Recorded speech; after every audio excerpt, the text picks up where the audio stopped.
Hi YouTube, it's Kathy and this is my weekly entertainment wrap-up for December 19th through 26th. This week I read 2 books, I watched 1 show, I watched 8 movies, and I listened to 1 book.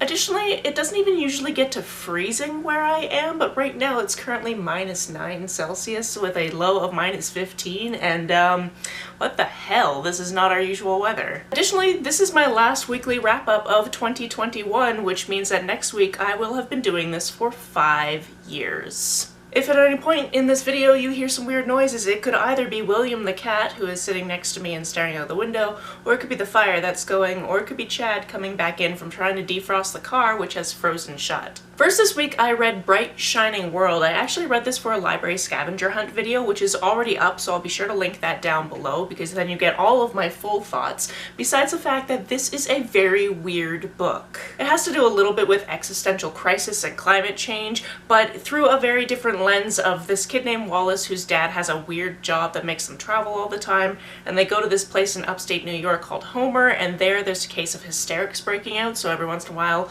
kids in this high school just break out in hysterics, and they don't know why, but of course Wallace now has to go to this high school, and he's got a lot of conflicts with random people there. And then, oh yeah, sometimes the trees talk to people, and that's a big deal. So again, because I did a whole video with this book, I won't go too much into the details, because I went into some of the details in that video, so if you're interested in a weird book that you've probably never heard of, because I hadn't heard of it either, that video is linked down below. Next we have The Library of Lost Things, which appropriately I got for Christmas in 2020 and finished reading on Christmas 2021. This is a book about a girl that has a lot going on in her life. She works in a bookstore. She has this memory where she can very easily remember entire passages of books. She's got an excellent best friend. But then her home life is a little bit difficult, and outside of her best friend and one of her best friend's brothers, nobody really knows about it. Firstly, she's never known her father. Secondly, her mom is a hoarder and nobody knows about that, which is a really big deal because the building they live in actually just got sold to a new management company, and she's really scared that somebody is going to come into her apartment and find out her mom is a hoarder, and then obviously that's going to cause some issues because they're probably going to kick them out. Additionally, she's trying to get to her 18th birthday so that she doesn't think that Child Protective Services will try to take her away from her mom because her mom needs her. Sorry about that, my camera battery decided it didn't want to work anymore. I mean, it is the holidays, it shouldn't have to work so hard. This book had a lot of really intriguing elements to it. Obviously I was drawn to it because it is incredibly bibliophilic and it has a lot to do with books, and that really comes up in the plot of this book, so if you like bibliophilic books you're probably going to like this one as well. On to what I watched this week. The one show I watched was Station 19. I finished the 4th season and I just really wish I could watch the season that is currently ongoing because I would love to catch up. I'm spoiled for some of the things that are going to happen in this season because I've watched some of the Grey's Anatomy from this season, and I just kind of want to see it from the other side and get the full emotional impact of it, because now that I know these characters even better than I did before, I'm devastated about something that happened, I believe, in the 5th episode of Grey's Anatomy this season. If you know, you know. If you don't look it up. Although my phone keeps trying to spoil me about things that are happening in this universe, and I'm just like, why would you do that to me? This is, no, stop. We also watched 8 movies this week, starting with Heat, which was 2 hours and 51 minutes, and it was incredibly too long, and I didn't like it. This is a movie that we picked based on the fact that it had a stellar cast. We had Al Pacino, we had Robert De Niro, a very young Natalie Portman, Val Kilmer, like Hank Azaria is even in it. Like, it had a great cast. We're like, sure, whatever this is can't be terrible, right? And we were wrong. This is an incredibly long, overcomplicated heist movie where you really get to know a bunch of these different characters way too much, and there's plot holes, and I just didn't like it. And then I found out that it's one of Ben Affleck's favorite heist movies, which is why The Town existed, which we watched last week because it had a stellar cast, and it was also terrible. So just no. Moving on, I finally also got around to watching Stardust, which I had never seen before. I've also never read this book, but I've heard a lot of really great things about it, so we finally went into it. This was an okay movie. I did have some problems with it. You know, the whole premise of, hey, this girl that's clearly not into me, I want to win her affection, so I'm gonna go get this fallen star. Like, I had problems with that, so as soon as it moved away from that and moved into Daredevil trying to get to know the star, aka Juliet from Romeo and Juliet, then I was getting more into it. Also, Robert De Niro happens to be in this film as well. His character was a little bit questionable, but also I kind of loved him. It's one of those things where you're like, I see what you're trying to do with this character, and that's delightful, but you maybe didn't do it perfectly, which, okay, sure. On Christmas Eve, we watched The Wrong Missy, and within the first, 5 minutes of this, I was wondering if we were going to keep watching it, because it's a lot of the type of humor that is like secondhand embarrassment, and I hate that, and I was like, if the whole movie is this, I'm not going to be able to do it. The premise of this one is David Spade goes on this blind date with this girl, and it is the worst blind date he's ever been on in his entire life. Like, it is not good times, and he tries to escape it, and it's a whole big thing. 3 months later, he meets this girl who's like the girl of his dreams in an airport. They end up like accidentally switching bags, and they're reading the same book, and they like all the same things. So he gets her number and he starts messaging her, but he doesn't realize that he's been messaging the wrong person the whole time. So when he invites her on this company retreat that he's going on to Hawaii, the other girl from the previous thing shows up and chaos ensues.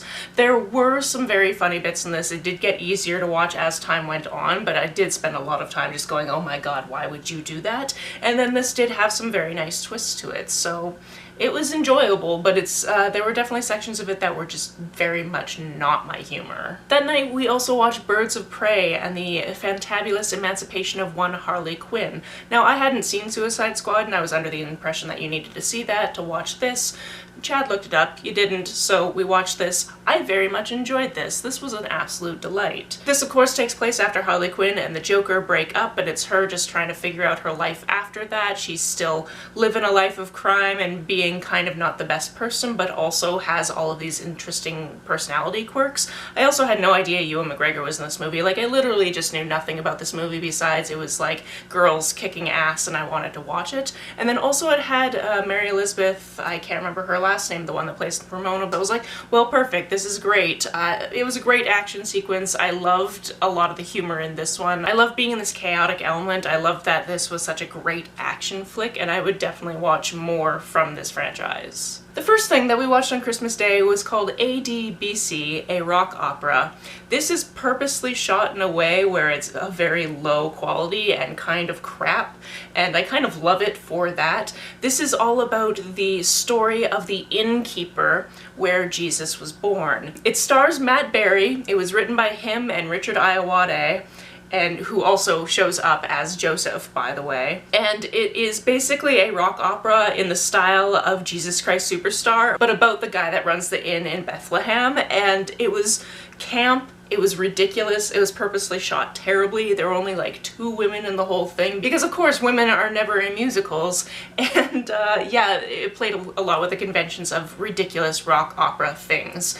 I believe this was made in 2004, and apparently the BBC only showed it once because I don't think people really got how ridiculous it was meant to be. It's crap. Like, you watch it and it's crap, but it's purposefully crap, so I like it for that. Next we watched Night Hunter, which was just a terrible, terrible movie. Again, this is a movie that we kind of picked because we're like, hey, Henry Cavill's in this, Stanley Tucci was in the thumbnail, so I was like, great, Stanley Tucci, I'll watch anything he's in. And then this just wasn't really good. It dragged along a lot. It had a lot to do with getting to know Henry Cavill's family situation, which we didn't really super need to know. It was really nice to see Brendan Fletcher because he's an actor who actually came from where I am right now, but then what happened with that character made no goddamn sense, and I didn't like it. Since Netflix was pushing it real hard, we also watched Don't Look Up. This was with Leonardo DiCaprio and Jennifer Lawrence, and they are 2 people at a university. He's a professor and she's a grad student, and she identifies a comet that is coming directly towards Earth, and once they do all the math, they're like, no, this comet is going to hit Earth in 6 months and 14 days. So they go and try to tell the president this, who is played by Meryl Streep, which is amazing, by the way. This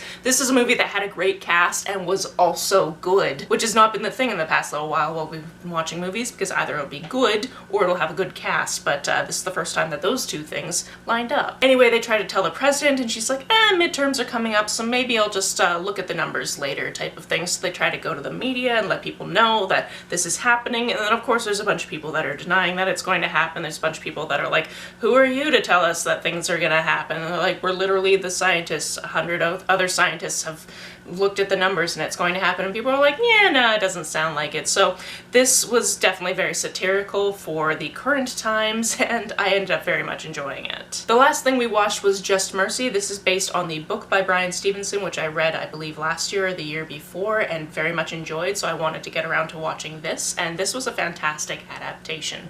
We have Michael B. Jordan, we have Jamie Foxx, we have Brie Larson. Rob Morgan was also in this movie. He was also in Don't Look Up, so I was like, wait a second, same guy. 2 movies back to back. I enjoyed that. This book is based on the true events of Brian being a Harvard graduate and then being a lawyer in Alabama. Initially he was interning for a company, and then he created his own company where he is providing free legal advice to people on death row. And through this we get to see a whole cast of people who are on death row and shouldn't be there, and just the preposterous things to do with the biggest case that is featured in this, and how it was very clear that this person did not commit the crime, and yet they were in prison for it and on death row for it. If you haven't seen or read this, I highly suggest either one of them because it's both a fantastic read as well as a wonderful movie. On to the book I listened to this week. That was Firekeeper's Daughter, and this was amazing. I very much enjoyed this book. I'm going to tell you about the setup to the book and not what the heart of the book is, because I didn't know what the major twist about 3 hours into the audiobook was, and if you don't know, I don't want you to know either. So our setup is our protagonist is Donna. She's mixed race, so her mother is white and her father was indigenous, and there was a whole kerfuffle around the time that she was conceived and born. So she's been living with her mom this whole time. Her dad ended up having a completely different family, and she's kind of split between these 2 worlds because she's still very close to the indigenous side. She's got an auntie on that side that really takes care of her, but she's also in that between space where her white family just ignores the fact that she's indigenous, and her indigenous family just sees her as a white girl that comes to visit sometimes. They are much more accepting of her, but she does get it from both sides. She also has a brother who is about the same age as her because her dad impregnated somebody else at the same time, so she is very big with that side of the family because she has such a close sibling, and she's also very much into hockey culture because she also used to play hockey and then injured herself. As this book opens, she's telling her grandmother that the plan that they had made is going to go slightly off track because she's decided to stay close to home for at least a little bit of her university learning because her grandmother has had a stroke, so she wants to stay close to home for that. And her and her best friend are basically just dreaming about the fact that now they are going to university together, and she's trying to get excited about that. Then, however, a new hockey player comes into her life, makes friends with her brother, and she somehow becomes his ambassador to showing him around town. He's also indigenous, although he doesn't know what tribe he belongs to, and she decides to take him to a celebration, and then something happens that changes the course of her life forever. I'm not going to go past that because I didn't see it coming. I didn't know about the setup. I didn't know what was going to happen in this book, but what I can tell you is it was twisty, it was turny. I very much enjoyed the mystery aspect of it. I very much really appreciated this book for showing the different aspects of her life, and I mostly appreciated the audiobook specifically because there would occasionally be words in indigenous languages that obviously seeing them on the page wouldn't mean anything to me, but being able to hear them through the audiobook was fantastic. Anything that has a decent amount of another language in it, I would prefer hear than see because I don't read that language. Part of me really wants to keep gushing about this book and keep talking about specifics of it, but I don't want to give away what this book is really about. Just let me say that it was just handled in such a fantastic way, and this was just a fantastic book. Everybody should read it. Just read it. That's it for this week. If you've read, watched, or listened to any of these, let me know about it down in the comments below. On the way down to the comments, if you hit that subscribe button, that would be very nice of you. If you don't feel like leaving a comment but want to make sure that I know you were here, just leave me an emoji or a smiley face if you happen to be on your keyboard. This is also my last video of 2021, so that's fantastic. I'll see you in 2022. You can like and comment on this as you see fit, and I will see you very soon. Bye!